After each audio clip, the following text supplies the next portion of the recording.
नमस्कार, सूजस बुलेटिन में आप सबका स्वागत है। मैं हूं आपके साथ प्रीति सिंह। एक नजर हेडलाइंस पर। राज्य मंत्रिमंडल की बैठक में महत्वपूर्ण निर्णय। उदयपुर घटना में मृतक श्री कन्हैया लाल के दोनों पुत्रों को मिलेगी सरकारी नौकरी।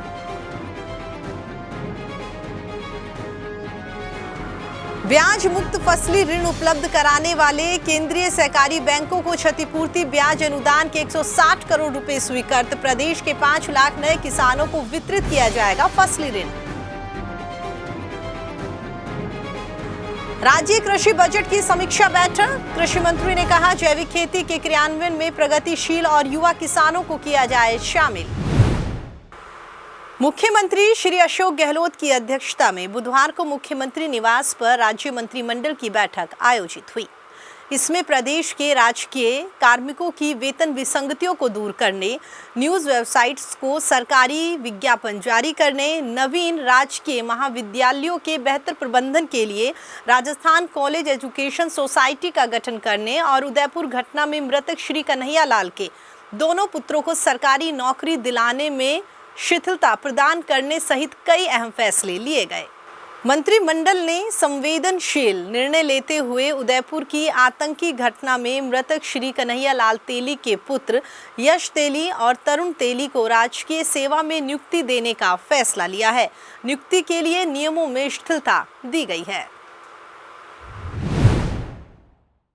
राजस्थान सरकार की संवेदनशीलता का एक बहुत बड़ा उदाहरण अभी आप सब लोगों के सामने उदयपुर की जो हमारे भाई की हत्या हुई है, उनके साथियों को नौकरी देने का जो दोनों बेटों को शिथिलता दी गई है, वो आपके सामने एक बहुत बड़ा उदाहरण आज हमने पेश किया है।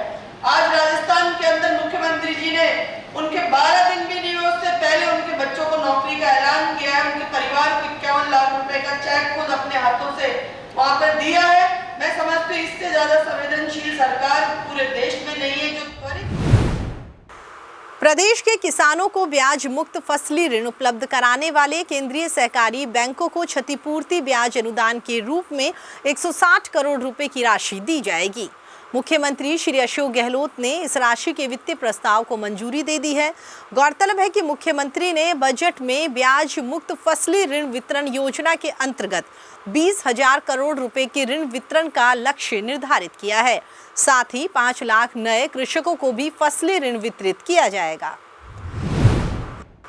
कृषि मंत्री श्री लालचंद कटारिया ने निर्देश दिए हैं कि जैविक खेती के क्रियान्वयन और प्रचार प्रसार में अधिक से अधिक प्रगतिशील और युवा किसानों को शामिल किया जाए।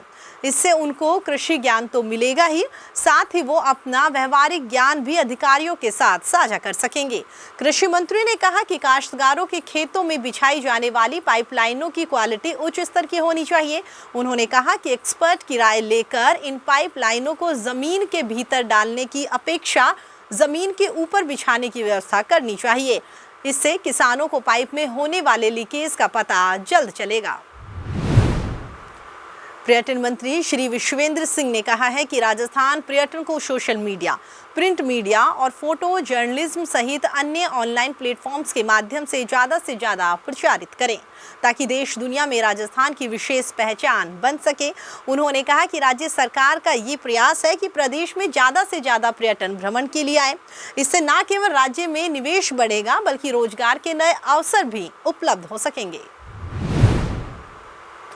जन स्वास्थ्य अभियांत्रिकी एवं भूजल मंत्री डॉक्टर महेश जोशी ने कहा है कि पानी का महत्व राजस्थान जैसे रेगिस्तानी प्रदेश में रहने वालों से बेहतर कौन समझ सकता है। प्रदेश में ज्यादातर जगहों पर भूजल 1000 फीट से भी नीचे चला गया है। सतही पानी की उपलब्धता भी यहाँ पर अन्य राज्यों के मुकाबले काफी कम है। ऐसे में हमें पेयजल संरक्षण को अपनाना होगा और भूजल का दोहन रोकने के साथ ही भूजल स्तर बढ़ाने के प्रभावी उपाय करने होंगे। तभी आने वाली पीढ़ियों के लिए हम प्रकृति की इस बहुमूल्य देन को संरक्षित रख पाएंगे।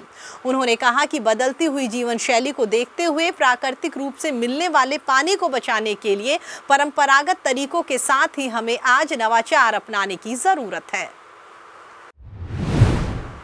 फिलहाल सूजस बुलेटिन में इतना ही। कल फिर आपसे मुलाकात होगी। नमस्कार।